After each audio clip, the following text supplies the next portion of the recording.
Praise the Lord. கர்த்தர் உங்களை எல்லாரையும் ஆசீர்வதிப்பாராக. Praise the Lord. May God bless you all. இன்னொரு முறை ஆண்டவருடைய கிருபையினாலே வேதத்தை முழுவதும் வாசிக்கிற முயற்சியிலே நாம் ஈடுபடுவதற்கு தேவன் பாராட்டின கிருபைக்காய் கர்த்தரை ஸ்தோத்திரிக்கிறேன். I once again thank God for giving one more opportunity to involve ourselves in this challenge of reading the Bible. நம்முடைய தேவன் எவ்வளவு நல்லவர். Our God is so good. அவருடைய பரிசுத்த வேத எழுத்துக்களை தேவன் நமக்கு கொடுத்தது மாத்திரமல்ல, The Lord has not only given us holy scriptures, அதை வாசிக்க, தியானிக்க, புரிந்து கொள்ள தேவன் நமக்கு அருளுகிற கிருபைக்காய் கர்த்தரை ஸ்தோத்திரிக்கிறேன். I also thank God for the grace that God is giving us to that we may read it, understand it and meditate it. நம்முடைய சொந்த மொழியிலே தேவன் நமக்கு தம்முடைய பரிசுத்த வேத எழுத்துக்களை தேவன் நமக்கு தந்திருக்கிற கிருபை பெரியது. It is a great blessing and privilege that God has given the holy scriptures in our own language. இந்த நாள் முதல் அடுத்த 180 நாட்கள் 6 மாதம் வேதம் முழுவதையும் வாசிக்கிற இந்த முயற்சியை கர்த்தர் ஆசீர்வதிப்பாராக. Right from today, let God bless this challenge of reading the Bible in 180 days. கர்த்தர் உங்களுக்கு கொடுத்திருக்கிற உற்சாகத்தின் ஆவிக்காய் கர்த்தரை ஸ்தோத்திரிக்கிறேன். I also thank God for giving the spirit of interest and encouragement in you. இந்த உற்சாகத்தை கடைசி வரைக்கும் காத்துக்கொள்ள கர்த்தர் கிருபை தருவாராக. May God give us grace that we may keep up this willing spirit until the end. நாம் ஜெபம் பண்ணுவோமா? Shall we pray? எல்லாரும் இருக்கிற இடங்களிலே கண்களை மூடி தேவனுடைய பிரசன்னத்தை உணர்ந்து அவரை நோக்கி நாம் மன்றாடி ஜெபிப்போம். Everyone close your eyes in your place where you are and look unto the Lord and let us pray. அருள் ஏராளமாய் பெய்யும் உறுதி வாக்கிதுவே, ஆறுதல் தேறுதல் செய்யும் சபையை உயிர்ப்பிக்குமே. அருள் ஏராளம் அருள் அவசியமே, அற்பமாய் சொற்பமாயல்ல தீரழாய் பெய்யட்டுமே. அருள் ஏராளமாய் பெய்யும் பொழியும் இக்ஷணமே, அருளின் மாரியை தாரும் ஜீவதயாபரரே. அருள் ஏராளம் அருள் அவசியமே, அற்பமாய் சொற்பமாய் அல்ல தீரழாய் பெய்யட்டுமே. இன்றே அற்பமாய் சொற்பமாய் அல்ல தீரழாய் பெய்யட்டுமே.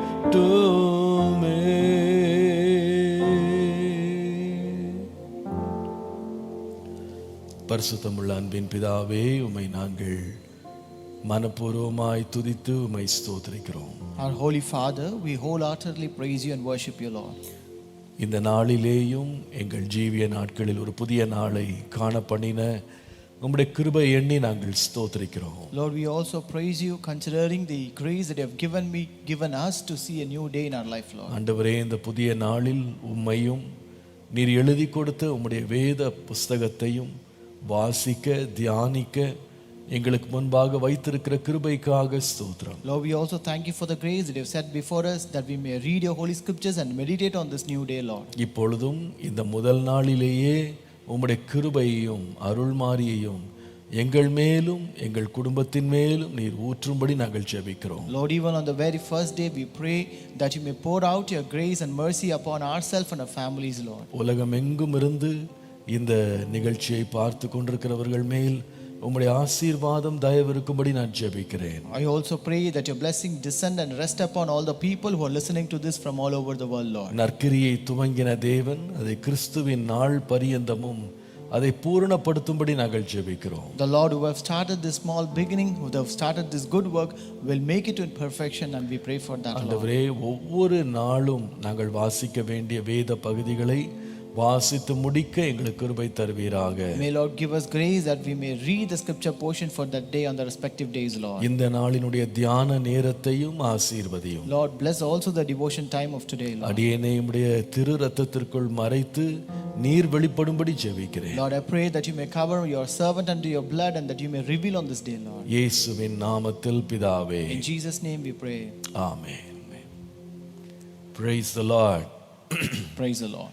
மறுபடியுமாக உங்களை இந்த 180 நாட்களில் வேதத்தை வாசித்து முடிக்கும் இந்த முயற்சிக்கு, இந்த சவாலுக்கு அன்புடன் உங்களை வரவேற்கிறேன். I once again welcome you all to this Read the Bible in 180 Days challenge. கர்த்தர் தாமே இந்த நாளையும் இந்த நாட்களையும் நமக்கு ஆசீர்வாதமாக்கி தருவாராக. May God bless this day and make it a blessing all through these days. அவருக்கே எல்லா துதியும் கனமும் மகிமையும் உண்டாவதாக. All glory, honor and praise be to him alone. நான் உங்களுக்கு சொன்னது போல இந்த 180 நாட்களும் நீதிமொழிகளின் புஸ்தகத்தை உங்களோடு தியானமாய் கொண்டு வருவதற்கு ஆவியானவர் எனக்குள்ளே ஒரு ஏவுதலை தந்தார். As I told you, the Holy Spirit moved in my heart to bring a devotion from the book of Proverbs during this 180 days. இதற்காக நான் எந்த விசேஷமான பிரத்யேக ஆயத்தத்தையும் நான் செய்யவில்லை. I did not do any kind of special preparation for this.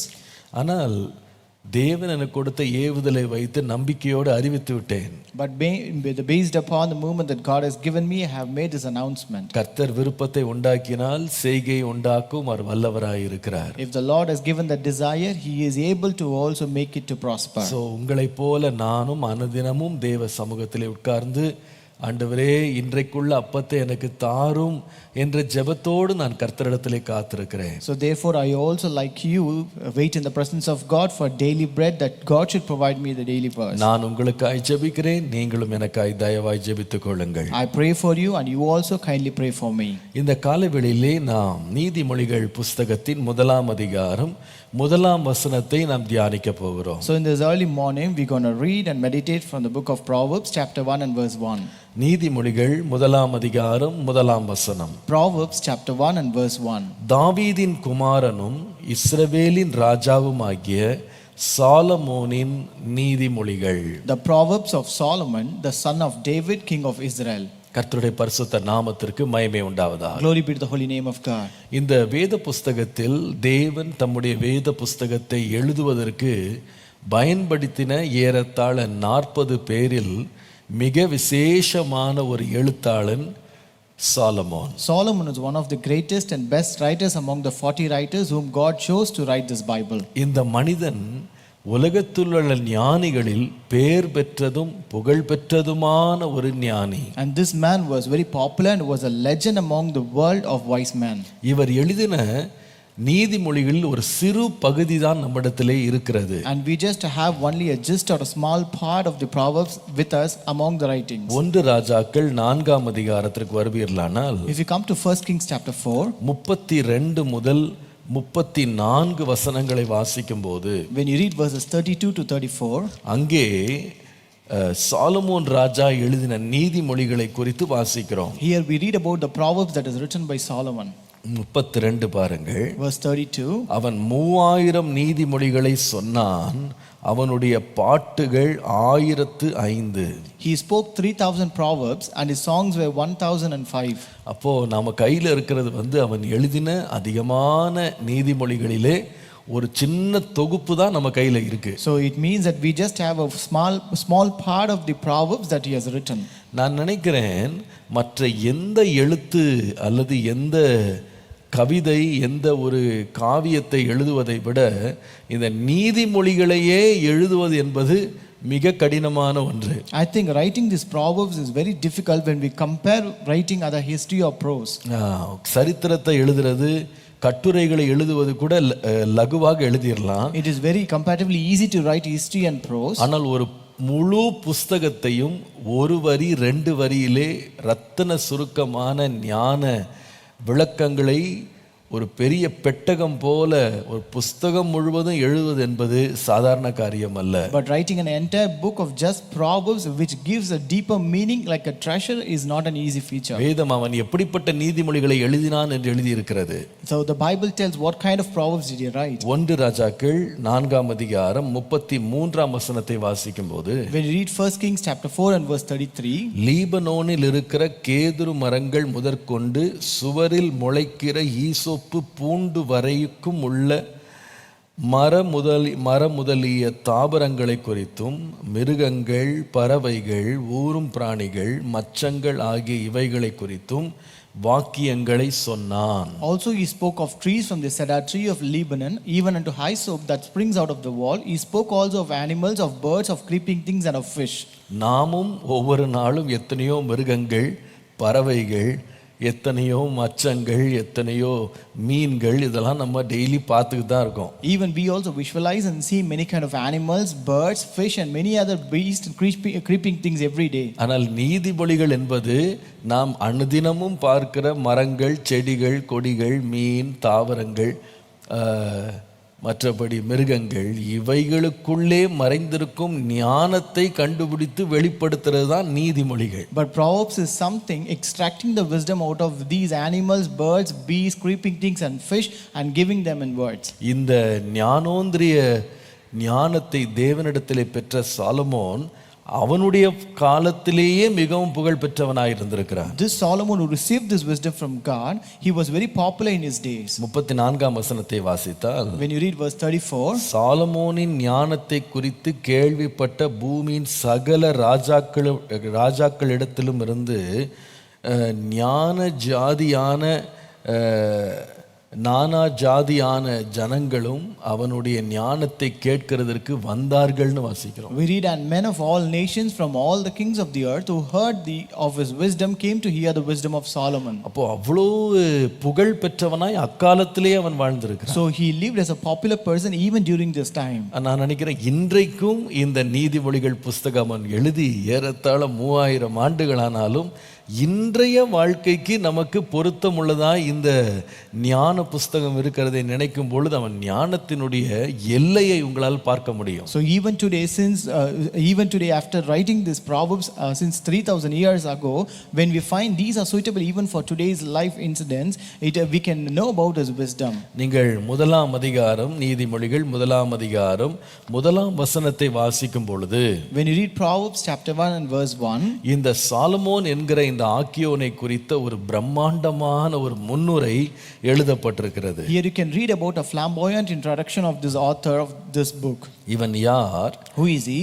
தாவீதின் குமாரனும் இஸ்ரவேலின் ராஜாவுமாக இருந்த Solomon. He is Solomon, the son of David, king of Israel. நான் நினைக்கிறேன் இப்படிப்பட்ட ஒரு தலைப்பு அவனுக்கு, இப்படிப்பட்ட ஒரு பட்டம், இவன் தாவீதினுடைய குமாரன், இஸ்ரவேலின் ராஜா என்று அவன் புகழ் பெற்று அவன் உயருவதற்கு முன்பாக அவனுடைய வாழ்க்கை அவ்வளவு பிரபலமாக இருக்கவில்லை என்பதுதான் சத்தியம். And the truth is that though he received the title as the son of David, king of Israel, but his beginning was not as lofty as it is written. இன்றைக்கு ஆண்டவர் இந்த சாலமோனுடைய எவ்வளவு பிரம்மாண்டமான உயர்வுக்கு பின்னாலே அவனுக்கு இருந்த எளிமையான தாழ்மையான ஆரம்பங்களை குறித்து கர்த்தர் என்னை ஆராய்ச்சி பண்ணவும் அதை தியானிக்கவும் கர்த்தர் என்னை வழிநடத்தினார். Today God led me to research and analyze the small beginnings behind this great exaltation of Solomon. நம்முடைய புகழும் பெயரும் ஒரே நாளில் வந்துவிடும் என்று எதிர்பார்க்க கூடாது. We should never expect our fame and name will reach us in one single day. பெரியோர்களாய் உலகத்திலே மதிக்கப்படுகிற வெற்றியுள்ள யாருமே ஒரே நாளில் வெற்றி பதக்கத்தையோ உயர்ந்த இடங்களையோ போய் சென்றடையவில்லை. People who are considered to be successful in this world by elders did not reach the top position or the exalted position in one single day.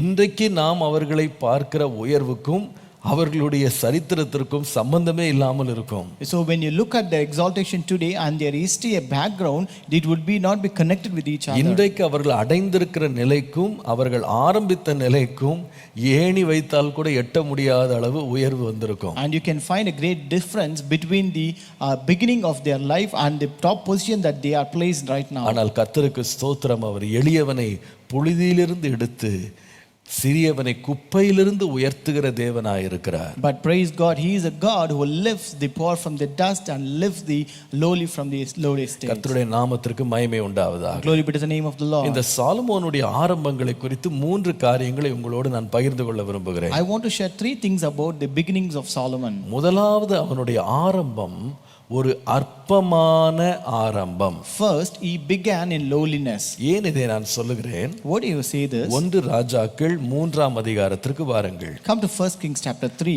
1 ராஜாக்கள் 3ஆம் அதிகாரம் 7ஆம் வசனத்தை வாசிப்பீர்களானால், When you read 1 Kings chapter 3 and verse 7, அவன் சொல்லுகிறான், he says, இப்பொழுதும் என் தேவனாகிய கர்த்தாவே, தேவரீர் உமது அடியேன் என் தகப்பனாகிய தாவீதின் ஸ்தானத்திலே ராஜாவாக்கினீரே. நானோவென்றால் போக்குவரவு அறியாத சிறு பிள்ளையாயிருக்கிறேன். It says, now, O Lord my God, you have made your servant king instead of my father David, but I am a little child. I do not know how to go out or come in. கர்த்தருடைய பரிசுத்த நாமத்திற்கு மகிமை உண்டாவதாக. Glory be to the holy name of God. முதலாவது, அவனுடைய ஆரம்பம் அற்பமான ஆரம்பம். First, he began in lowliness. நான் நினைக்கிறேன், அவனை பற்றி மற்றவர்கள் என்ன நினைத்தாங்க எனக்கு தெரியல. I think we do not know how others felt about him. ஆனால் சாலமோன் தன்னை குறித்து தானே நினைக்கும் போது, அவன் இவ்வளவு பெரிய நாட்டை, தேசத்தை அவன் நடத்தத்தக்க தகுதி உள்ளவனாய் அவன் பார்க்கவில்லை. அவனை ஒரு சிறு பிள்ளையாக தான் அவன் பார்த்தான். But when Solomon looked at himself, he felt like a child who is not worthy or eligible to lead a country.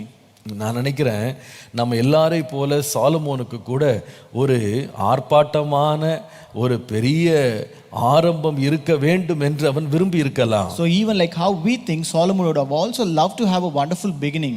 ஆனால் அவனுடைய ஆரம்பமோ ஒரு சிறு பிள்ளையை போல இருக்கிற ஒரு அற்பமான ஆரம்பமாக தான் இருந்தது. But his beginning was lowly like a little child. நான் நினைக்கிறேன், தன்னுடைய தகப்பனுடைய மிகப்பெரிய அந்தஸ்துக்கு முன்பாக, அவருடைய புகழுக்கு முன்பாக, அவருக்கு இருந்த பிரம்மாண்டத்துக்கு முன்பாக சாலமோன் ஒரு சிறு பிள்ளையை போல தன்னை பாவித்தான். So this Solomon considered or felt dwarfed or little child before or by the shadow of his father's greatness and great legacy. தனக்கு முன் சென்றிருந்த தாவீதுக்கு முன்பாக, தன் தகப்பனாகிய தாவீதுக்குடைய அனுபவமோ, அவருக்கு இருந்த அறிவோ, ஆற்றலோ, அவருக்கு இருந்த சிறந்த ஞானமோ சாலமோனுக்கு இல்லை. He was no match to the enormous and extensive experience and wisdom of his father David. நான் நினைக்கிறேன், அவனுடைய சொந்த குடும்பத்திலேயே சாலமோனுக்கு நிகரான அவனுடைய சொந்த குடும்பத்தார் தங்களை குறித்து மேன்மையான எண்ணங்களை உடையவர்களாகவும் பெரிய முயற்சிகளை எடுத்தவர்களாகவும் அவர்கள் வாழ்ந்திருந்தார்கள். And you can also find members and people in his own family who, even without having such a great exalted throne, they felt they were fit to become this king. அவர்கள் தாங்கள் ஏற்கனவே ராஜாவுக்கு தகுதி உள்ளவர்கள் போல அவர்கள் நடந்து கொண்டார்கள். And they felt and they acted in such a way that they are already fit or to be a king. ஆனால் சாலமோனை பார்ப்பீர்களான அவர் சொல்றாரு, நான் சிறு பிள்ளையா தான் இருக்கிறேன். But when you look at Solomon, he said, I'm just little child. 2 பேரையாவது நான் காட்ட விரும்புகிறேன். I just want to show at least 2 people. ஒன்று, அவனுடைய அண்ணனாகிய Absalom. First was his elder brother Absalom. தாவீதுக்கு 3வது குமாரனாய் பிறந்தவன். He was the 3rd son of David. அவனை குறித்து வேதம் சொல்லுகிறது. நீங்கள் 2 சாமுவேல் 15ஆம் அதிகாரம் 4ஆம் வசனம் பாருங்கள். When you read 2 Samuel chapter 15 and verse 4, அங்கே அவனிடத்திலே வழக்கு விசாரிக்கும்படி வந்தவர்களிடத்திலே அப்சலோம் என்ன சொன்னான் தெரியுமா? so what did he tell the people who came to him? அவன் சொல்லுகிறான், வழக்கு வியாஜமுள்ள எல்லாரும் என்னிடத்தில் வந்து நான் அவர்களுக்கு நியாயம் செய்யும்படி என்னை தேசத்திலே நியாயாதிபதியாக வைத்தால் நலமாயிருக்கும் என்று அவன் எல்லார்ட்டையும் சொன்னானா. So Absalom would say, oh, that I were made judge in the land, and everyone who has any suit or case would come to me, then I would give him in justice. நான் என்ன நியாயாதிபதியா வைத்திருந்தா நல்லா இருக்கும்.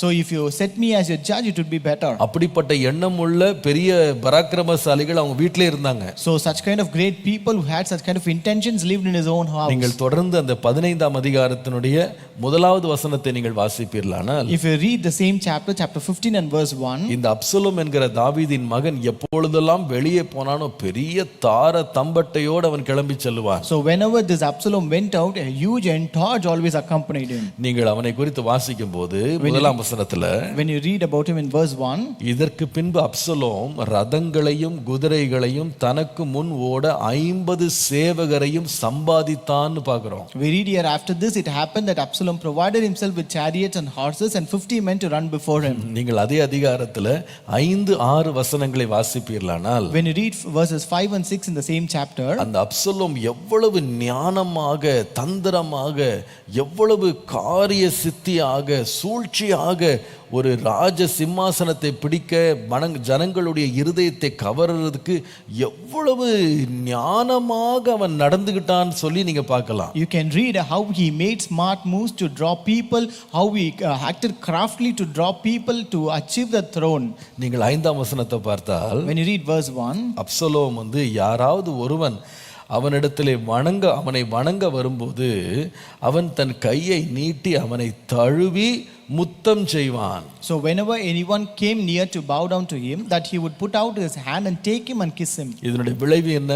And what was the outcome? 6ஆம் வசனத்துல வாசிக்கிறோம், In verse 6 we read, இஸ்ரவேல் மனுஷர் அனைவருடைய இருதயத்தை அவன் கவர்ந்து கொண்டான். Absalom stole the hearts of the men of Israel. நான் நினைக்கிறேன் இந்த மாதிரி திறமை எல்லாம் யாருக்கு இல்லைன்னா சாலமோனுக்கு இல்லை. This Solomon was not so smart like him.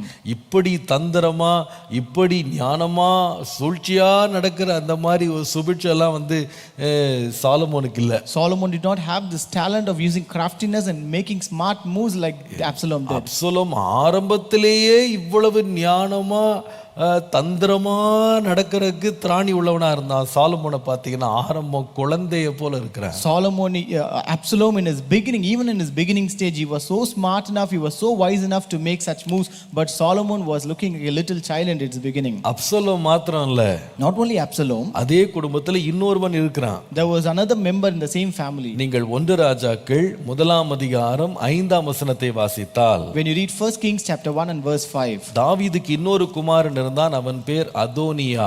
so David had another son named Adonijah. அவனை குறித்து நாம் வாசிக்கிறோம். We read about him. 5ஆம் வசனத்துல அவனை குறித்து வேதம் சொல்லுகிறது, In verse 5 we read, அதோனியா என்பவன் நான் ராஜா ஆவேன் என்று சொல்லி தன்னைத்தான் உயர்த்தி தனக்கு ரதங்களையும் குதிரை வீரரையும் தனக்கு முன் ஓடும் 50 காலாட்களையும் சம்பாதித்தான். Then Adonijah exalted himself, saying, I will be king, and he prepared for himself chariots and horsemen and 50 men to run before him. அவர் இன்னும் ராஜாவாகல. He is not king yet. ராஜாவாகிறதுக்கு முன்னாலேயே நான் ராஜா ஆவேன்னு சொல்லி தனக்கென்று ஒரு பெரிய புடை சூழுகிற படையெல்லாம் சேர்த்துட்டார் அவரு. So before he became a king, he claimed himself to be a king and gathered people around him. 2ஆம் அதிகாரம் 15ஆம் வசனத்துல பாருங்க, When you read chapter 2 and verse 15, அங்கே சாலமோனுடைய தாயாகிய பத்சேபாள் இடத்துல அவன் சொல்லுகிற ஸ்டேட்மெண்ட்டை பாருங்க. you look at the statement that he said to Bathsheba, who is the mother of Solomon. அந்த அதோனியா சொல்லுகிறாரு, This Adonijah says,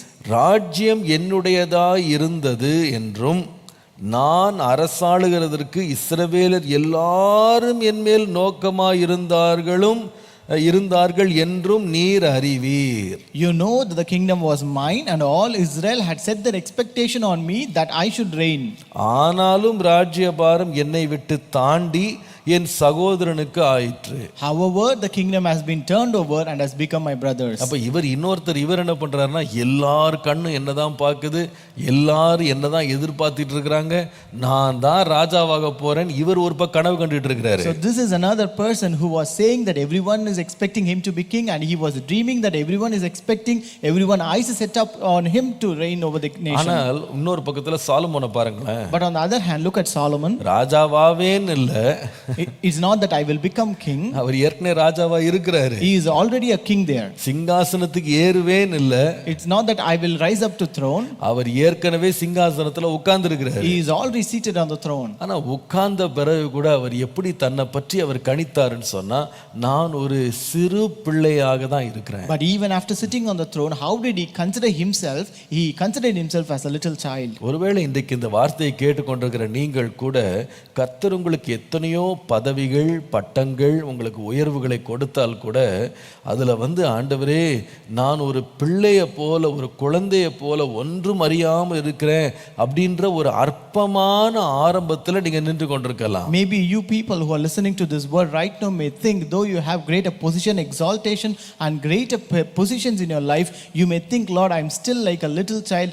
I'm just in lowliness. உங்களோடு படிக்கிறவர்கள் வேலை செய்கிறவர்கள் தங்களை குறித்த உயர்ந்த எண்ணங்களையும் கனவுகளையெல்லாம் அவர்கள் வெளிப்படுத்தும் போது உங்களை குறித்து சொல்லுவதற்கு நினைப்பதற்கு ஒன்றுமே தோன்ற கூட இல்லை அப்படின்ற நிலையில் நீங்க இதை பார்த்து கொண்டிருக்கலாம். You might be watching this in a state where your colleagues and your people around you who study with you may speak about themselves in a greater manner, but you don't even have things to speak about yourself. உங்களுடைய நண்பர்கள் நடுவில் நீ யாராக மாற விரும்புகிறாய்ன்னு சொன்னா ஒருவன் சொல்லுவான், நான் டாக்டராக மாற விரும்புகிறேன், நான் இன்ஜினியராக மாற விரும்புகிறேன், நான் சயின்டிஸ்டாக மாற போகிறேன், நான் ஒரு பிஸ்னஸ் மேனாக மாற போகிறேன் என்று பெரிய பெரிய வார்த்தைகள்லாம் அவங்க சொல்லும்போது உங்களுக்கு என்ன சொல்லணும்னு கூட தெரியாமல் என்ன உங்களால் மாற முடியும்னு கூட தெரியாத ஒரு எளிமையான நிலையில் நீங்கள் இதை கேட்டுக்கொண்டிருக்கலாம். Even when you ask in your friend circle, they may say that I want to become a scientist, I want to become a doctor, I want to become a businessman. They may say so, but you do not have any idea what you have to become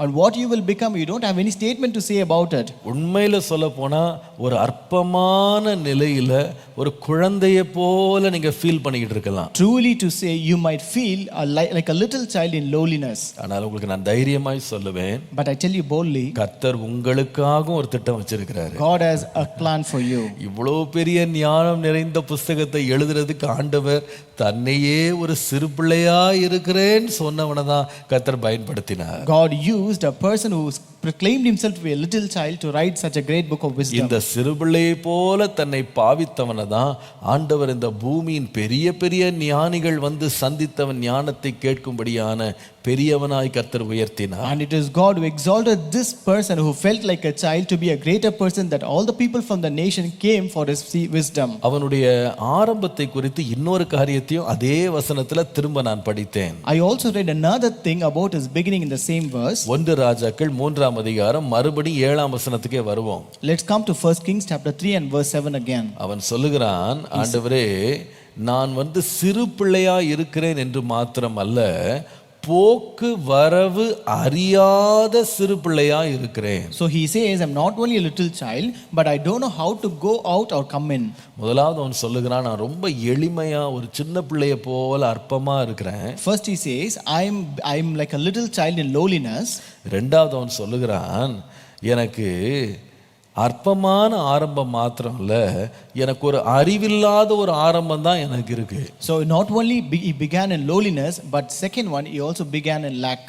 அவனுடைய அறிவற்ற தன்மை, எனக்கு இருக்க வேண்டிய அறிவு, எனக்கு இருக்க வேண்டிய ஞானம் எனக்கு இல்லை என்று சாலமோன் சொல்லுகிறார். So here the Solomon says that I don't have wisdom and knowledge I need. போக்கு வரவு அறியாதவனா நான் இருக்கிறேன் ஆண்டவரே. I don't know how to go out or come in, Lord. இன்னொரு விதமாய் சொன்னால், in other words, தன் மேல் கொடுக்கப்பட்டிருந்த மிகப்பெரிய உத்தரவாதங்களை அவன் எப்படி நிறைவேற்றுவது, எப்படி கையாள்வது என்ற அறிவற்றவனாக ஆரம்பித்தவன் Solomon. This Solomon was a person who had no clue how he was going to manage or accomplish the great responsibility that is vested upon him. பாருங்க, அறிவு ஞானம் புத்தி என்கிற காரியங்களுக்கு வரும்போது நமக்கு தெரியும் நம்ம எவ்வளவு திறமை உள்ளவங்க எவ்வளவு திராணி உள்ளவங்கன்னு ஒவ்வொருவரும் நமக்கு தெரியும். So when it comes to wisdom and knowledge, each one of us know what is our capability and where we stand in that. ஒருவேளை மற்றவங்க நம்மளை பற்றி என்ன நினைக்கிறாங்கன்றது நமக்கு அவசியம் இல்லை. It doesn't matter what others think of us.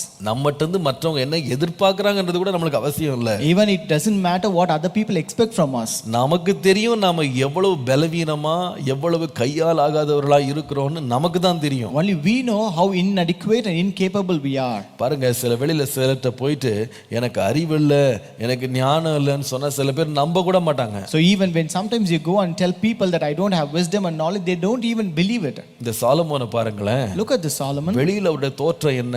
How was he outwardly? அவரை பார்த்தா ஓ ராஜா. He is a king.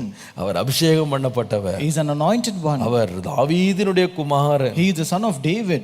Our இஸ்ரவேலருக்கு Raja. He is a king of Israel. சிங்காசனத்தில் உட்கார்ந்து இருக்கிறார். He is sitting on the throne. தலையில ராஜ முடியும் நல்ல ராஜ வஸ்திரமும் தரித்திருக்கிறாரு.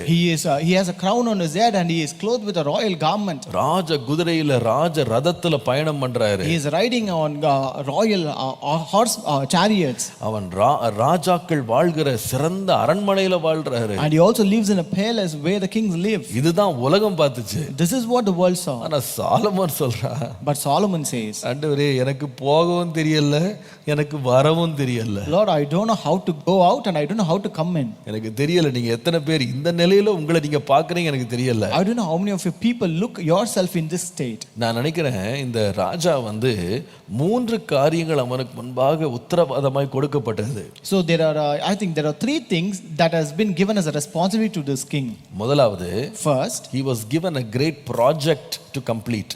அவன் நிறைவேற்றி முடிக்க வேண்டிய ஒரு பெரிய பணி ஒன்று இருந்தது. So he was given a great project to complete. இப்படிப்பட்ட ஒரு பணியை இதற்கு முன் எந்த ராஜாவோ எந்த மனிதனோ எடுத்து செய்ததில்லை. So such kind of a project, it was so huge that no one has undertaken it before him. அவ்வளவு பெரிய மகத்துவமான தேவனுடைய ஆலயத்தை கட்டுகிற வேலையை சாலமோன் இடத்திலே தேவன் தாவீதின் மூலமாய் கொடுத்திருந்தார். God has vested or entrusted this great project and glorious project to Solomon through his father David. இது ஒரு சின்ன வேலை அல்ல.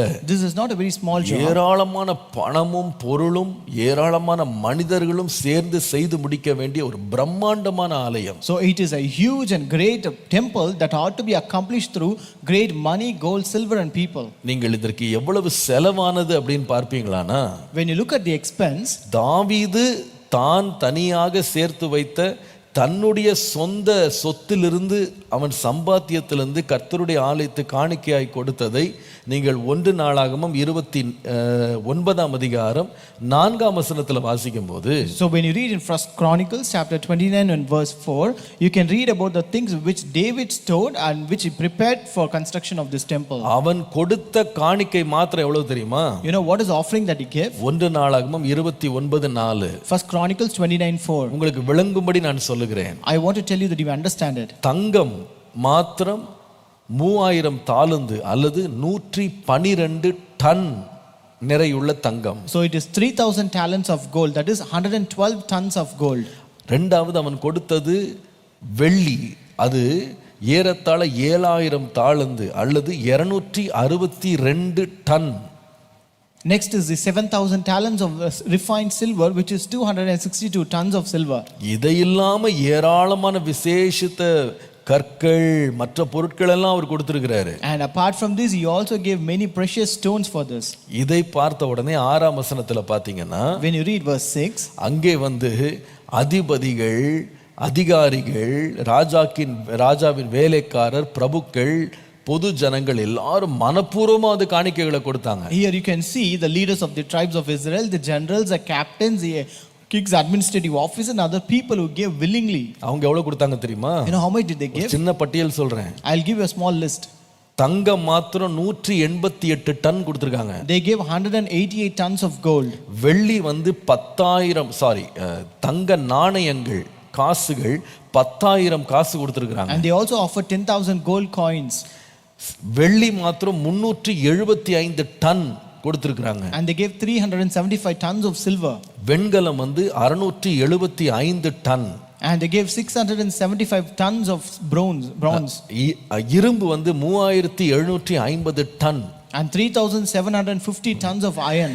இவ்வளோ பணம், இவ்வளோ வெள்ளி, பொன் எல்லாத்தையும் கொண்டு சேர்த்து சாலமோன்ட்ட கொடுத்து கட்டுன்னு சொல்றாங்க. They gave and they gathered so much of gold, silver and bronze and they gave it and asked him to build it. நான் நினைக்கிறேன் நல்ல கை தேர்ந்த ஒரு சிற்பாச்சாரி, ரொம்ப அனுபவசாலிட்ட இவ்வளோ கொடுத்தா கூட அவர் வந்து அதை மேனேஜ் பண்றதுன்றது சாதாரண காரியம் இல்லை. So even if you give an experienced engineer so much things, I think it will not be easy task for him to manage it. அதனால தான் சாலமோன் சொல்ற, ஆண்டவர் எனக்கு போகவும் தெரியல வரவும் தெரியல. That's why Solomon said, I don't know how to go out or come in, Lord. எனக்கு வரவையும் கணக்கு பார்க்க தெரியல, செலவையும் கணக்கு பார்க்க தெரியல. I don't know how to manage the income and also how to manage the expenses. அவனிடத்தில் ஒரு பெரிய ப்ராஜெக்ட் மட்டும் கொடுக்கப்படல. ரெண்டாவது, he received the responsibility to handle a great a few people who are very troublesome. சில தொந்தரவு கொடுக்கிற சில மனிதர்களை கையாள வேண்டிய பொறுப்பை அப்பா கொடுத்துட்டு போயிருந்தாரு. So it was not only a huge project that was being entrusted to him, but also he was left behind a few people where he had to deal with them.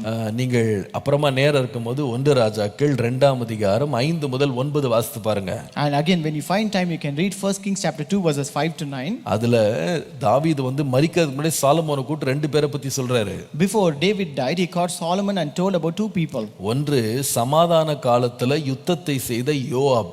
First is Joab, who shed the blood of war in peace time. இரண்டாவது தாவீதை சபித்த சீமேயி. And the second one was Shimei, the man who cursed David. ரத்தம் சிந்தின யோவாப் சபித்த சீமேயி. Joab who shed the blood and Shimei who cursed David. அப்பா சொல்றாரு, இவங்க 2 பேரையும் எப்படி நடத்தணும்னு உனக்கு தெரியும். அவங்களுடைய மரணம் வந்து சமாதானமா இருக்க கூடாது. And his father told, you know how to deal with them and their death should not be peaceful. ஒரு பக்கம் project, on one side he had a project, இன்னொரு பக்கம் சில தொந்தரவு கொடுக்கிற மனிதர்கள், and on the other side he had few people who were troublesome. மூன்றாவது, the third one, அவனுக்கு இருந்த பெரிய பிரச்சனை என்னன்னா 1 ராஜாக்கள் 3ஆம் அதிகாரம் 8ஆம் வசனம் வாசிக்கும்போது, if you read 1 Kings chapter 3 and verse 8, அவன் சொல்லுகிறான், he says, நீர் தெரிந்து கொண்டதும் ஏராளத்தினால் எண்ணிக்கைக்கு அடங்காததுமாய் இருக்கிற லக்கத்திற்கு உட்படாததுமான திரளான ஜனங்களாகிய உமது ஜனத்தின் நடுவிலே அடியேன் இருக்கிறேன். and your servant is in the midst of your people whom you have chosen, a great people, too numerous to be numbered or counted. Great project, troublesome people and a huge population. ஒரு பெரிய ஜனத்தொகை இப்பொழுது அவன் கையிலே கொடுக்கப்படுகிறது. and now he is left behind a huge population with him. இப்போ இந்த இவ்வளவு ஜனத்தையும் நடத்தணும்னா அவன் சொல்லுகிறான், எனக்கு போகவும் தெரியல வரவும் தெரியல. now if you want to lead such a huge population, he says, I don't know how to go in or come out. பேர் வந்து ராஜாவின் குமாரன், he is titled as the son of a king, ஸ்தானம் வந்து ராஜா, his position is king, ஆனால் ஞானம் இல்ல ஆண்டவரே, but Lord, I lack wisdom, Lord. எனக்கு அறிவில்ல ஆண்டவரே, Lord, I don't have knowledge, எனக்கு ஒண்ணுமே தெரியல ஆண்டவரே. Lord, I don't know what to do, Lord. இதான் சாலமோனுடைய ஆரம்பம். This is the beginning of Solomon. முதலாவது சொன்னேன், First I said, அவனுடைய ஆரம்பம் ரொம்ப அற்பமான ஆரம்பம். first he began in lowliness. ரெண்டாவது அவனுடைய ஆரம்பம் அறிவில்லாத ஆரம்பம். Second, he began in lack. மூன்றாவது அவனுடைய ஆரம்பம் என்ன தெரியுமா? And the third one, தனிமையின் ஆரம்பம். he began in loneliness. தனிமையின் ஆரம்பம். He began in loneliness. உங்களுக்கு தெரியுமா, சாலமோன் பிறந்த குடும்பம் ஒரு பெரிய குடும்பம். As you know, Solomon was born into a huge family. தாவீதுக்கு, அவனுடைய தகப்பனாகிய தாவீதுக்கு 7 சகோதரர்கள் 2 சகோதரிகள் இருந்தாங்க. His father David had 7 brothers and 2 sisters. தாவீதுக்கு குறைந்தது 8 மனைவிகள், எண்ணிக்கைக்கு இல்லாத மறுமனையாட்டிகள் இருந்தாங்க. David himself had at least 8 wives and 10 concubines. தாவீது பத்சேபாளோடு இணைந்து அவன் பெற்ற இறந்து போன பிள்ளையை நீங்கள் கணக்கிலே சேர்த்தால் கணக்கிலே வந்தது மாத்திரம் 21 பிள்ளைகள். So if you count the children of David who also died in infancy including him, he had at least 25 children by his wives. அது இல்லாம எண்ணிக்கைக்கு இல்லாத பிள்ளைகள் வேற இருக்கிறாங்க. And also he had unknown number of children. இவ்வளோ பெரிய குடும்பம். So he was into such a huge family. பெரியப்பாகளை பார்த்தீங்கன்னா ஏராளமான பெரியப்பா, அவன் வீட்டில் வந்து அப்பாவோட பிறந்த சகோதரிகள், அப்பாவுக்கு இருந்த மனைவிகள், மறுமனையாட்டிகள், 21 பிள்ளைகள், பெரிய ஜனத்தொகை, ஒரு குடும்பத்துக்குள்ள தான் சாலமோன் பிறந்தான். So Solomon was born into a huge family where his father had so many brothers, so many sisters, and he had so many other children of his father. ஆனால் இவ்வளவு பேர் நடுவுல சாலமோன் பிறந்திருந்தாலும், So though Solomon was born in among this great இந்த family, Solomon தனிமையாக விடப்பட்டிருந்தான். but Solomon was left to be alone. நீங்கள் 1 ராஜாக்கள் 1ஆம் அதிகாரம் 9 முதல் 10 வாசிக்கும் போது, When you read 1 Kings chapter 1 verses 9 and 10, நீங்கள் அந்த அதோனியா என்பவன் ஒரு பெரிய விருந்து பண்ணி ராஜகுமாரர்கள் அத்தனை பேரையும், அவனுடைய சகோதரர்களையும், அவனுடைய ஊழியக்காரர்களையும், யூதாவின் மனுஷர் அநேகரையும் விருந்துக்கு அழைத்திருந்தார். here Adonijah, he prepared a feast and he invited all his brothers, all the king's sons and all the men of Judah and king's servants as well. 2 ராஜாக்கள் 1:10 வாசிப்பீர்களானால், If you read 2 Kings 1:10, தீர்க்கதரிசியாகிய நாத்தானையும் பெனாயாவையும் பராக்கிரமசாலிகளையும் தன் சகோதரனாகிய சாலமோனையும் அழைக்கவில்லை. verse 10 says, but he did not invite Nathan the prophet, Benaiah the mighty man, or Solomon his brother. எல்லாரையும் அழைத்தான், He invited everyone, ஆனா சாலமோனை மட்டும் விட்டுட்டான். but he excluded Solomon. அவன் மேல் எவ்வளவு எரிச்சல் இருந்தது தெரியுமா? See how jealous he was. எவ்வளவு அவன் மேல பொறாமை இருந்தது தெரியுமா? You know how jealous he was upon him. No, எவ்வளவு பெரிய jealousy. He had to face jealousy. He had to face, the situation of being ostracized from his family. He was separated from them. He was a loner. அவனுக்காக நிற்க யாருமே இல்லை. There was no one to stand on his side. அவனுடைய குடும்பமே அவனுக்கு விரோதமா தான் இருந்தது. His entire family was against him.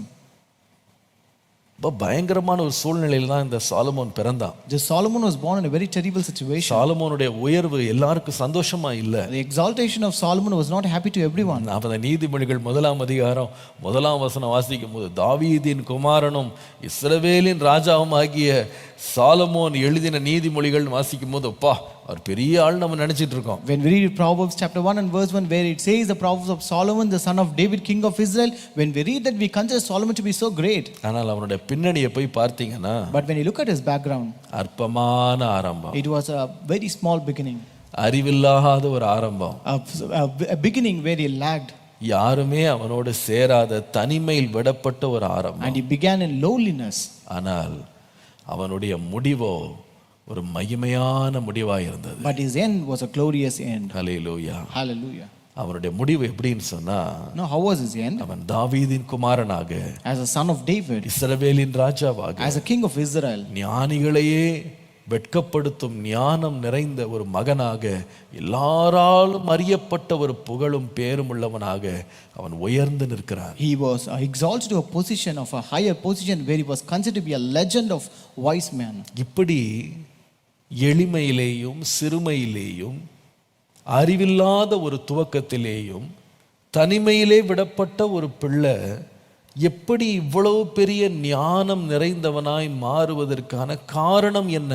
So what is the reason, or how could a man with such a lowly beginning, lack and lowliness, become the great man of wisdom? அவனுடைய வாழ்க்கையிலே ஒரு நாள் அவன் செய்த ஜெபம், The prayer that he did on one day. 1 ராஜாக்கள் 3ஆம் அதிகாரம் 9ஆம் வசனம் வாசிங்க. When you read 1 Kings chapter 3 and verse 9. 1 ராஜாக்கள் 3:9. 1 Kings chapter 3 and verse 9. ஆகையால் உமது ஜனங்களை நியாயம் விசாரிக்கவும், நன்மை தீமை இன்னதென்று வகை அறுக்கவும் அடியேனுக்கு ஞானமுள்ள இருதயத்தை தந்தருளும். Therefore give to your servant an understanding heart to judge your people, that I may discern between good and evil. ஆண்டவரே, எனக்கு நியாயம் செய்யறதுக்கு ஞானம் தாரும். Lord, give me wisdom to judge your people. ஆண்டவரே, நன்மையும் தீமையும் பகுத்தறிகிற ஞானத்தை தாரும். Lord, give me wisdom to discern between good and evil. அவன் கண்டுபிடிச்சான். He found out something. எனக்கு முன்பாக இருந்த அப்பா பெரிய ஐஸ்வர்யவான். My father who was before me was a great rich man. இந்த உலகத்தில் இருக்கிற ராஜாக்களுக்கெல்லாம் செல்வம் குமிஞ்சிருக்கு. All the kings of this world have so many riches. அவர்கள் எப்படியோ ஜனத்தை தங்க பக்கம் சம்பாரிச்சிடுறாங்க. They somehow draw people towards them. ஆனா ஒன்றை மாத்திரம் மனுஷன் தன்னுடைய பிரயாசத்தினால் சம்பாதிக்க முடியாது. But a person cannot earn one thing by his efforts. அது என்னன்னா தேவனுடைய ஞானம். That is the wisdom of God. அதான் தேவனுடைய ஞானம். That is the wisdom of God. இந்த ஞானம் என்பது மனுஷனிடத்திலிருந்து வருகிறது இல்ல. This wisdom does not come from man. வேதம் சொல்லுகிறது அது தேவனிடத்திலிருந்து இறங்கி வருகிறது. The Bible says it descends from God. அது பரத்திலிருந்து இறங்கி வருகிறது. It descends from heaven. அது ஆண்டவர்கிட்ட கேட்டான். And we asked him, எனக்கு இந்த ஞானம் தாங்க ஆண்டவரே, Lord, give me wisdom, Lord. எனக்கு இந்த கிருபை தாங்க ஆண்டவரே, Lord, give me this grace, Lord. ஆண்டவரே இந்த ஜனங்களை நடத்துறதுக்கு ஞானம் தாங்க Lord, ஆண்டவரே, give me grace and wisdom to lead the நான் ஒரு people. அறிவில்லாதவனா இருக்கிறேன், Lord, I am lacking wisdom. எனக்கு அனுபவம் கிடையாது, Lord, I don't have any ஒரு experience. அற்பமான நிலையில இருக்கிறேன், I am in a lowly state, Lord. நான் எல்லாராலும் தனிமைப்படுத்தப்பட்டிருக்கிறேன், Lord, I am in loneliness, Lord. எனக்கு ஞானம் தாரோன்னு கேட்டான் பாருங்க. But when he asked, Lord, give me wisdom, கர்த்தருக்கு அந்த ஜெபம் பிரியமா இருந்து அவனுக்கு ஞானத்தை கர்த்தர் கொடுத்தார். and that prayer was pleasing to God, and God offered him wisdom. நான் நினைக்கிறேன் I think, அதோட விளைவு என்ன தெரியுமா? you know, what is the outcome of it? இன்னைக்கு நம்ம வாசிக்கிறோம் பாருங்க, தாவீதின் குமாரனும் இஸ்ரவேலின் ராஜாவும் ஆகிய சாலமோனின் நீதிமொழிகள். The outcome of it was, as we read in Proverbs 1:1, the Proverbs of Solomon, the son of David, king of Israel. இவன் அதை எழுதி 3000 ஆண்டுகள் கழித்து இன்றைக்கும் நம்மோடு ஞானத்தை போதிக்கிற வார்த்தைகளை இந்த அற்பமான எளிய அறிவற்ற ஒரு துணையில்லாத ஒரு சிறு பையன் ஆரம்பித்த ஆரம்பங்களிலிருந்து கர்த்தர் இவ்வளவு கொண்டு வந்து நிறுத்தி இருக்கிறார். This beginning, this lowly beginning, lacking beginning, and loneliness of this small man, little boy, which has actually ended up in a great wisdom that is even fitting our life even after 3,000 years. நான் நினைக்கிறேன் அதே கிருபையை கர்த்தர் நமக்கும் கொடுக்க வல்லவர். And I think God is able to give the same grace to us. அதேதான் யாக்கோபு 1:5 வாசிக்கிறோம். That's what we read in James 1:5. ஒருவன் ஞானத்திலே குறைவுள்ளவனாய் இருந்தால், If anyone lack you wisdom, யாவருக்கும் சம்பூர்ணமாய் கொடுக்கிறவரும் ஒருவரையும் கடிந்து கொள்ளாதவருமாகிய தேவனிடத்திலே கேட்க கடவன். let him ask of God that giveth to all men liberally and upbraideth not, அது அவனுக்கு நிச்சயமாய் அருளப்படும். and it shall be given him. உங்க வாழ்க்கையில கர்த்தர் பெரிய காரியங்களை செய்ய வேண்டுமா? If God ought to do greater things in your life, மனிதனை சார்ந்து கொள்வதை பார்க்கிலும் கர்த்தர் மேல் நம்பிக்கையா இருங்க. trust the Lord rather than depending and relying upon the people. உங்களுடைய அற்பமான ஆரம்பங்களை அசட்டை பண்ணாதீங்க. Don't despise your small beginnings. அதைதான் சகரியா 4:10 வாசிக்கிறோம். That's what we read in Zechariah chapter 4 and verse 10. அற்பமான ஆரம்பத்தின் நாளை யார் அசட்டை பண்ணலாம்? For who has despised the day of small things? நீங்க அசட்டை பண்ணாதீங்க. Don't despise it. கர்த்தருக்கு உங்க வாழ்க்கையை ஒப்பு கொடுங்க. Commit your life to God. உங்களோட பலவீனங்களை ஆண்டவர்ட்ட கொடுங்க. Give and commit your weakness to God. உங்கள் ஞானமற்ற வாழ்க்கையை கர்த்தர்ட்ட கொடுங்க. And commit your lacking life to God. உங்கள் அனுபவம் இல்லாத நிலையை கர்த்தருக்கு அர்ப்பணிங்க. Commit your inexperienced state to God. எல்லாராலும் நீங்க கைவிடப்பட்டு, எல்லாராலும் ஒதுக்கப்பட்டு, எல்லாராலும் நீங்கள் எதிர்க்கப்படுகிற ஒரு நிலையிலையும் சாலமோனை போல தேவனை நோக்கி மன்றாடுங்க. Even in the situation like Solomon, where you are totally abandoned by all or forsaken by all, look unto the Lord. நம்மை நினைவு கூர்ந்து நமக்காக யாவையும் செய்து நம்மையும் அநேகருக்கு பயனுள்ளவர்களாய் சாலமோனை போல மாற்ற தேவன் வல்லவராய் இருக்கிறார். God is able to remember us, and he is also able to make us capable that we might be beneficial to many people. கர்த்தர் நம்மை ஆசீர்வதிப்பாராக. May God bless us all. இன்றைக்கு 180 நாட்களில் வேதத்தை வாசித்து முடிக்க போகும் நம்முடைய முயற்சியிலே இந்த சவால்ல முதலாவது நாளிலே நாம் வந்திருக்கிறோம். So today we are on the first day of this Bible reading challenge. நீங்கள் யாரும் சோர்ந்து போகாம இந்த நாளில இன்றைக்கு நாம படிக்க வேண்டிய ஆதி ஆகமத்தின் முதல் 10 அதிகாரங்களை நாம் வாசிக்க போகிறோம். So you should not be disappointed or lose your interest, and therefore we're going to read today the first 10 chapters of the book of Genesis. இன்றைக்கு இந்த முதல் 10 அதிகாரங்களை வாசிக்க வந்த அநேகர் இந்த ஒரே நாள்ல நீங்க ஆதியாகமத்தின் 50 அதிகாரங்களை வாசித்த மக்கள் தான். So you people who have come to read the first 10 chapters of Genesis are the people who read the entire book of Genesis in one single day. சமீபத்துல தான் அந்த 40 நாள்ல முழு வேதாகமத்தை வாசித்து முடிச்சிட்டோம். Recently in the 40 days Bible reading challenge we completed the entire Bible. இன்றைக்கு 5ல ஒரு பங்கு தான் நமக்கு கொடுத்திருக்கிறோம் portion. So we just have one fifth of the portion today. ஆனால் நீங்க அதை பார்த்து நீங்க சாதாரணமா நினைச்சிடாதீங்க. So don't consider it to be a very easy one. உங்களுக்கு இருக்கிற அந்த 10 அதிகாரத்தை வாசித்து முடிச்சிட்டீங்கன்னா, if you have read the first 10 chapters, அந்த அதிகாரங்களை மறுபடியும் நோக்கி பார்த்து அதுல தேவன் உங்களுக்கு சொல்லுகிற கருத்துக்களை, வெளிச்சங்களை, வெளிப்பாடுகளை ஒரு டைரியில ஜர்னல் பண்ணுங்க. So if you have completed reading the 10 chapters, you read it again, you meditate and write down the revelation and the light that God gives you. முதல் முறை 40 நாள்ல வாசிக்கும் போது வேகமா வாசிட்டு போயிருப்பீங்க. So earlier when you read for the 40 days Bible reading challenge, you would have read very in a rapid way. இந்த முறை கொஞ்சம் பொறுமையா வாசிங்க. But now read very slowly. காலையில ஒருவேளை 3 அதிகாரம் வாசிங்க. Read 3 chapters in the morning. அத கொஞ்சம் தியானம் பண்ணுங்க. And meditate it for some time. மதியானம் ஒரு 3 அதிகாரம் வாசிங்க. Again read 3 chapters in the afternoon. மீதமுள்ள நேரத்துல கொஞ்சம் தியானம் பண்ணுங்க. And then in the rest of the time you can meditate. திருப்பி சாயங்காலமோ ராத்திரியோ அடுத்த 4 அதிகாரம் வாசிங்க. Again in the evening or night you can read the next 4 chapters. இன்றைக்குள்ளாக அந்த 10 அதிகாரங்களை வாசித்து முடிச்சிருவேன் அப்படின்னு ஒரு தீர்மானம் எடுங்க. And make a decision resolution that you will complete this 10 chapters by today. கர்த்தர் தாமே உங்களை ஆசீர்வதிப்பாராக. May God bless you all. கர்த்தர் இந்த நாளிலிருந்து எடுக்கிற முயற்சிகள் மேல் கர்த்தருடைய கரம் இருப்பதாக. Let the hand of the Lord be upon all the efforts that we take from today. உங்களுக்கு தெரிந்த அறிமுகமான எல்லா நண்பர்கள் விசுவாசிகளுக்கு தயவு செய்து இதை குறித்து அறிவியுங்கள். Kindly announce and share this information to all your friends and familiar people. இப்படிப்பட்ட ஒரு கையேடு ஒவ்வொரு நாளும் என்ன வாசிக்க வேண்டும் அப்படின்ற போர்ஷன் வேண்டும் அப்படின்றவங்க நேரடியாய் பெற முடியாதவங்க acabrc.com என்கிற வெப்சைட்ல போய் நீங்க ஃப்ரீ ரிசோர்ஸை வந்து நீங்க download பண்ணிக்கொள்ளலாம். So if you want to receive a brochure like this but you cannot get it directly, you can visit acabrc.com and you can download the free resource. அதுல ஹோம் பேஜ்லயே கீழே நீங்க வந்து ஸ்க்ரால் பண்ணீங்கன்னா அங்க வந்து 180 டே plan 180 days plan அப்படின்னு இருக்கும். அதில் டவுன்லோட் தட்டினீங்கன்னா நீங்கள் உடனே உங்கள் சிஸ்டமில் உங்கள் மொபைலில் இதே அட்டையை நீங்கள் வந்து சாஃப்ட் காப்பியாக டவுன்லோட் பண்ணிக்கலாம். So if you scroll down in the home page of the website, you can find reading the Bible in 180 days plan. So you can click that and you can download it as a soft copy. எல்லாரும் வேதத்தை வாசிப்போம். So let us all read the Bible. கர்த்தர் தாமே நம்மை ஆசீர்வதிப்பாராக. Let the Lord bless us all.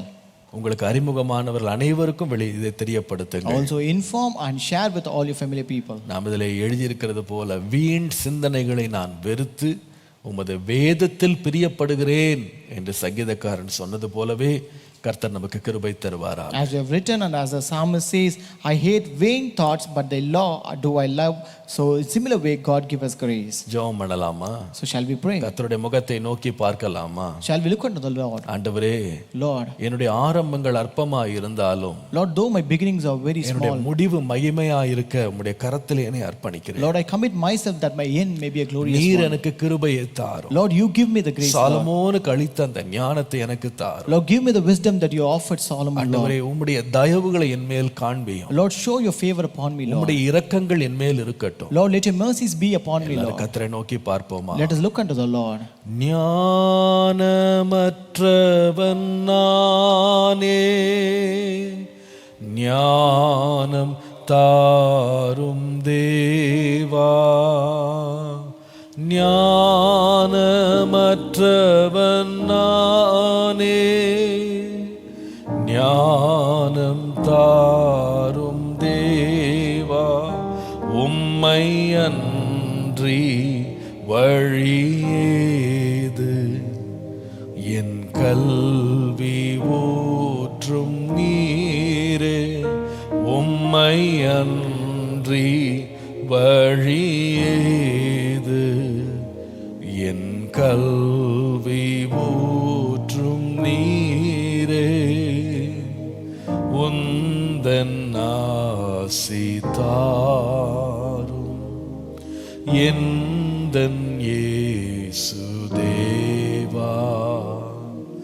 தந்தையே நான் பணிகிறேன், தந்தையே நான் பணிகிறேன்.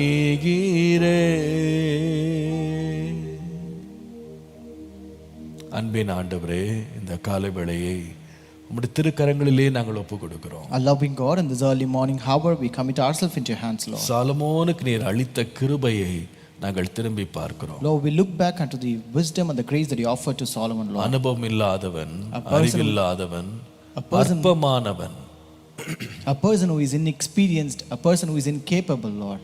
ஆண்டவரே, But Lord, அவனுக்கு யாரும் துணை செய்யவில்லை. Lord, there was no one to accompany and அவனை support him. எவ்வளவு ஒரு மகிமையான ஸ்தானத்திற்கு அவனை உயர்த்தி இருந்தீர். But Lord, you have exalted him to a glorious position, Lord. அந்த கிருபை எங்களுக்கும் தர வேண்டும் என்று உம்முடைய பொற்பாதங்களை நாங்கள் தேடி வருகிறோம். Lord, we seek your feet that you should offer the same grace to us, Lord. இந்த வேதத்தை வாசிக்கவோ அதை தியானிக்கவோ அதனுடைய மறைபொருள்கள் அறிந்து கொள்ளவோ நாங்கள் ஞானமற்றவர்களாக இருக்கலாம். Lord, we might be lacking wisdom to know, understand and to find the treasures of this world. எங்களுக்கு கொடுக்கப்பட்டுள்ள உத்தரவாதங்களை ஞானத்தோடு நாங்கள் நிறைவேற்ற எங்களுக்கு ஞானம் இல்லாமல் இருக்கலாம். Lord, we may lack wisdom to accomplish and fulfill the responsibilities that is vested to us, Lord. இன்றைக்கு ஆவியானவர் உம்முடைய அருள் மாறி எங்கள் மேல் ஊற்றும். But today let God pour out your grace upon us. எல்லாரும் கண்டு ஆச்சரியப்படத்தக்கதாக உம்முடைய உன்னத ஞானத்தை எங்களுக்கு தரும்படி நாங்கள் ஜெபிக்கிறோம். Lord, we pray that God may provide us divine wisdom that all people may amaze at it, Lord. இன்றைக்கு வாசிக்க வேண்டிய வேத பகுதியை வாசித்து உம்முடைய நாமத்தை மகிமைப்படுத்த கிருபை தாரும். Lord, give us grace that we may finish reading the scripture portion today and glorify your name, Lord. ஒவ்வொருவர் மேலும் உம்முடைய பாதுகாப்பும் ஆசீர்வாதமும் சமாதானமும் இருக்கட்டும். Lord, let your protection,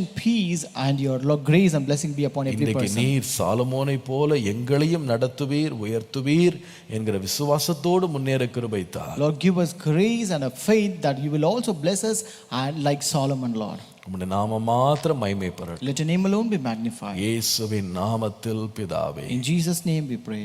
Amen. Praise the Lord. God bless you all. Have a wonderful day and have a fruitful day reading the word of God. ஒரு நல்ல நாளையும் வேத வசனத்தை வாசிக்கிறதுனால் உண்டாகிற கனியுள்ள ஒரு நாளையும் கர்த்தர் உங்களுக்கு கிருபையாய் தந்து ஆசீர்வதிக்க வாழ்த்துகிறேன். கர்த்தர் உங்களோடு இருப்பாராக. ஆமென்.